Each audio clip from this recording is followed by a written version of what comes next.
Hi guys, so today I'm going to be showing you how to make this right here.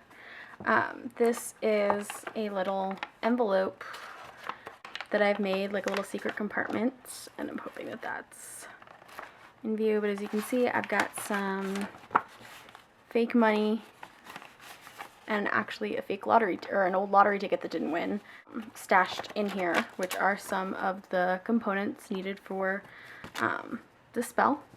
So as you can see, it's double-sided, and I'm going to show you how to make that today. So you're going to need a couple of things. You're going to need some glue. You can use regular school glue, or you can use Mod Podge. I like Mod Podge a little bit better. You're going to want some tools. If you have a bone file, I like using these clay sculpting tools. You can also use a craft stick. And then you're going to need something to use for an envelope. You can use an actual envelope like I did.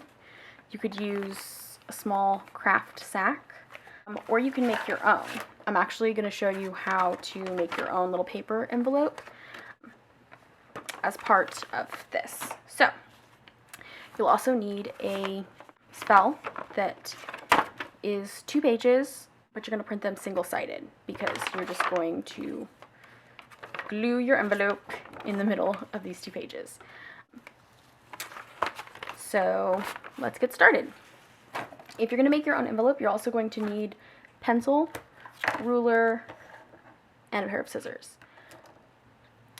I've gone ahead and made out my little envelope that I'm going to do as part of this, but I'm also going to show you, like I said, how to make your own. So if you are making your own, you can use a regular sheet of paper, or like I showed you how little mine is. This is scrap paper. As you can see, there's little dots on it, ink, whatever that was left over from other projects. It even has like little jagged edges because I use decorative scissors. You can do that as well. So you're going to figure out how big you want your envelope, and you're just going to use some folds. And I don't know if you can see my little notes on here, but I have like glue, snip, and really crude drawings of scissors on there. So the first thing you're going to do is you're going to fold it over. So if you fold it like this, that's how big, this is how big your envelope will be, and this will be the flap that goes over. So you can actually use your piece of paper to figure out how big you want it, and then how wide you want it. Just fold on the insides. So you're going to cut this out completely.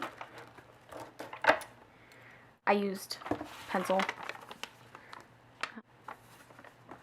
and made markings after I folded because this whole section is going to get cut out. So cut that out.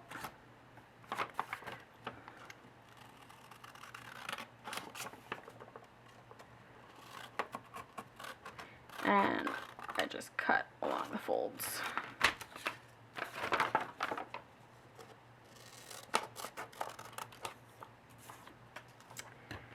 Alright. Then the next part you can do a couple of different ways.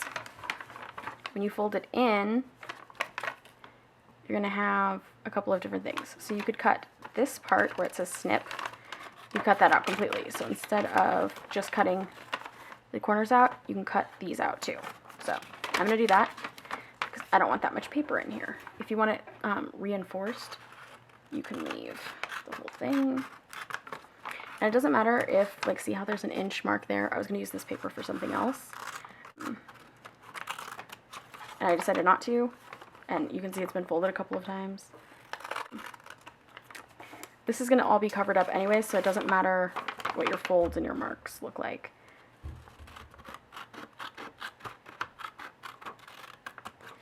No one will see it, so it'll all get covered up in the end. So you should have this weird T-shape piece of paper. And so you're going to fold everything over.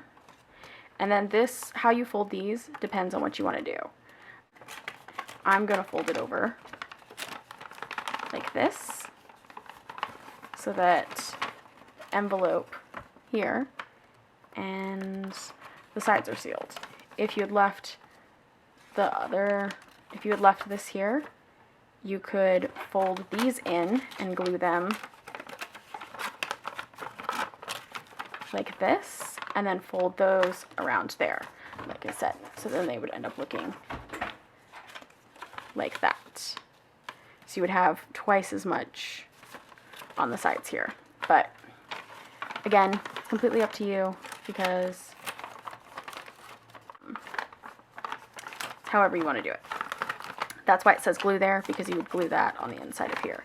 You could, again, still do that. You could still just put glue on there and glue it like this. That's up to you, but I like the security. So I'm going to glue it here. So I'm going to go ahead, I'm going to take my school glue that I got on clearance from Target, obviously. 13 cents. 13 cents for these. I bought like a ton. I think I bought like all the glue they had left. I buy all school and crafting supplies in September, because August and September, because they go on clearance, and there's absolutely no reason why you shouldn't buy any basic crafting supplies like regular Elmer's glue and stuff then, because you use it so much when you craft. So craft sticks, any kind of school supply that you can get.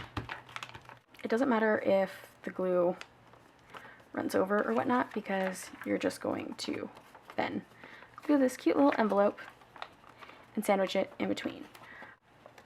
Since I'm not going to use this, I'm going to put it aside and use it for another project, maybe another page at some other time. So I'm going to figure out which one it's going to go on and where I'm going to put it when you get your envelope. So like this, I'm going to do the same exact thing there. I'm going to glue it like this. Now, another thing that you could do, if you want to make it thick, you could add an extra crease on the side so that it adds some depth to it. Because, for example, this spell requires a couple of herbs, and so I grabbed one of these tiny bags, and I made sure that my envelope fit my tiny bag in it. See? Fits in there. And I needed some depth because they're pretty thick. And this is just going to fold over and snap down like that. That had these in there. You know how you get like the little rock chips in bags, or for example lodestone food. And then I have just like a little plain baggie. I save everything that I get anywhere, so that came in handy because I only want a little bit of this stuff, and I even put a label on it so that I know what it is. Even though it's going to go on here, since I hadn't put it in there yet, I could just have this bag sitting on my herb area and not know. Okay. So, back to this. I'm going to go ahead and glue these. You could use double-sided tape. You could use glue dots. I can't find my glue dots. It's driving me crazy. I know that I did not use them all, but for some reason, they are missing.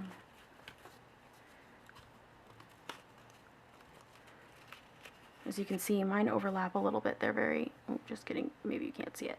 They overlap, they're very uneven sides. I don't care, because that's going to get glued on to the back of here anyways. So that's not the page I want.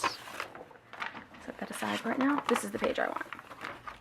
See how I have this big space? I'm actually going to position this so that the flap blends in. Well, not really blends in because it's a different color, but goes right there. It could go here, but if I actually tried to like glue this down or hold it down, it would go over the text. So you want to make sure that your flap isn't bigger than your margin. On this one, you can see how the flap goes over just like that. And you can kind of see it there. It's a boo-boo that I made, but no one's perfect. So, I'm going to go ahead and I'm going to Mod Podge all over this page. You'll probably want a paintbrush of some kind to spread it around. You could spread it around with your finger, whatever you want to do.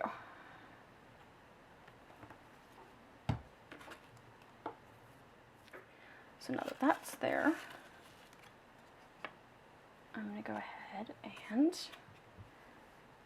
so once that's done, go ahead and add some Mod Podge to the front. Spread it around.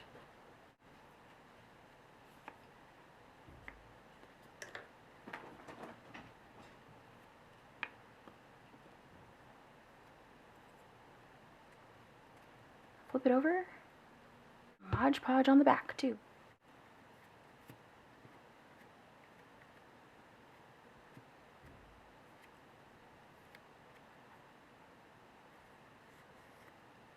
Get under there, make sure that's really good.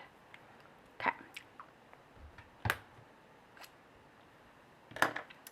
So, when you're ready, make sure that you line it up perfectly on here.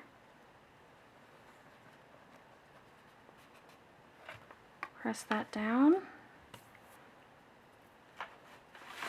Then you're going to take sheet number 2. Make sure that everything matches up. And you're just going to lay it on top. Line it up. Line up the corners. That didn't line up right.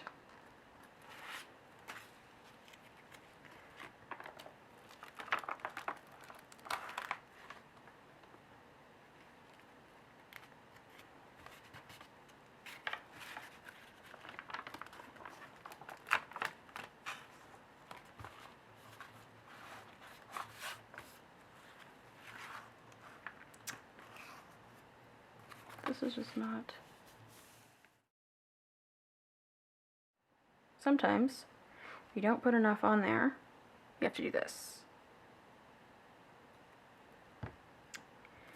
And I don't know if you can see it on the camera, but there's a couple of places where there's some gaps in here, like where the pages lift up. Like, see how that lifts?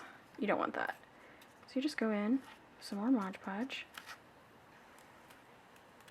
and you just seal those edges. And this is where you could take your Sculpty tool and smooth it out, because it'll move the glue, and it smooths out any page wrinkles you might have.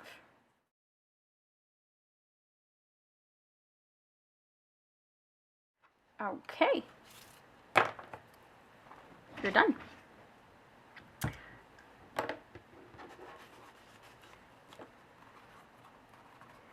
You now have a little pocket that you can stick stuff in. So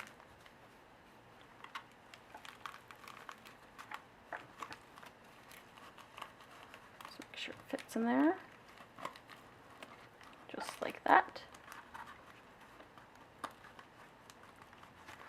And there you are.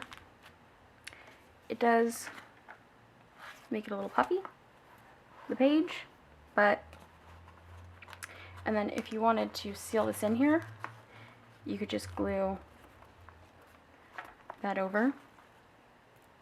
I highly recommend using glue dots, because then you could take like a letter opener and do that. And the glue dots are a lot more gentle. It won't ruin it so much as if you put tape, like double-sided tape or glue on there. It'll pretty much ruin it if somebody tries to use it with a letter opener. If you're having a hard time with this, like glue, excess glue coming out here, you're not going to want to fold that flap over, because otherwise it'll glue it shut.